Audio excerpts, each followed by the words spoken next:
Self care কিন্তু most important. অন্তত উইকে একবার করে নিজের প্রপার যত্ন নেওয়া তো দরকার। ফেস ওয়াশ তো আমরা ডেলি করি, বাট আমাদের প্রপার স্কিন কেয়ার এবং প্রপার যে চুলের কেয়ার সেটা কিন্তু নেওয়া দরকার। আজকে যেমন সকাল থেকে উঠেই আমার মুখটা যেহেতু প্রচন্ড ডাল লাগছিল, ফেস ওয়াশ করার পরে আমি কিন্তু চপচপে করে অ্যালোভেরা জেল লাগিয়ে নিলাম মামা আর্থের। এবার আমি করবো আমার ফেসটাকে শেভ। আই নো অনেকে আমার ভিডিওটা দেখে হয়তো ভয় পাবে, অনেকে ভাববে যে ফেস শেভ করলে ফেসে কাটস লেগে যায়, বাট তোমাদেরকে অবশ্যই রেজার ভেবেচিন্তে নিতে হবে। যেমন আমি হিউম্যানস এর ইউজ করি, তো এটাতে জিগজ্যাগ প্যাটার্ন আছে বলে তুমি যত জোরেই প্রেস করো না কেন তোমার মুখে কিন্তু কোনো রকম কাটস লাগবে না। আর ফেসিয়াল শেভ এই জন্যই দরকার যে আমাদের স্কিনে অনেক রকম নোংরা থাকে যেগুলো আমাদের লোমগুলোতে ধরে থাকে, তো ফেসিয়াল শেভ করলে সেই নোংরাগুলো বেরিয়ে যায়।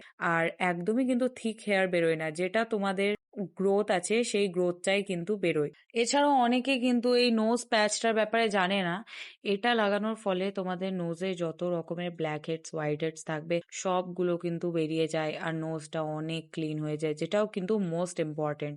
আর তার সাথে সাথে এরপরে আমি যেটা করে নিচ্ছিলাম, আমি একটু ফ্ল্যাক্স সিড ভিজিয়ে নিয়েছিলাম, সেগুলোকে ভালো করে বয়েল করে নিলাম, দেন একদম জেলি স্টিকি যেরকম আমি তোমাদের আগেও দেখিয়েছি ওরকম বানিয়ে নিয়ে চুলে কিন্তু লাগিয়ে ফেললাম। এটাকে আমি 0.5 ঘন্টা রেখেছিলাম। দেন এখন যেটা আমার রিসেন্ট ফেভারিট, এই দুটো শ্যাম্পু দিয়ে আমি এখন শ্যাম্পু করি।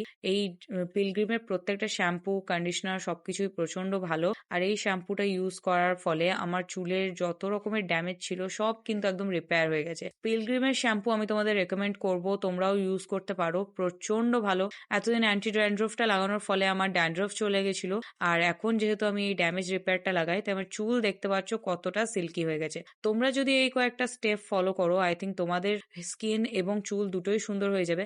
আর মেক শিওর শ্যাম্পু করার পর সিরাম কিন্তু কোনোভাবেই স্কিপ করা যাবে না। দেখতে পাচ্ছ আমার চুলটা কতটা সিল্কি হয়ে গেছে, তোমাদেরও হয়ে যাবে আর ফেসটাও এরকম ক্লিন হয়ে যাবে যদি এই টিপসগুলো ফলো করো। অ্যান্ড মেক শিওর তোমরা আমায় সাবস্ক্রাইব করে রেখেছো, তবেই কিন্তু এরকম টিপস পাওয়া যাবে।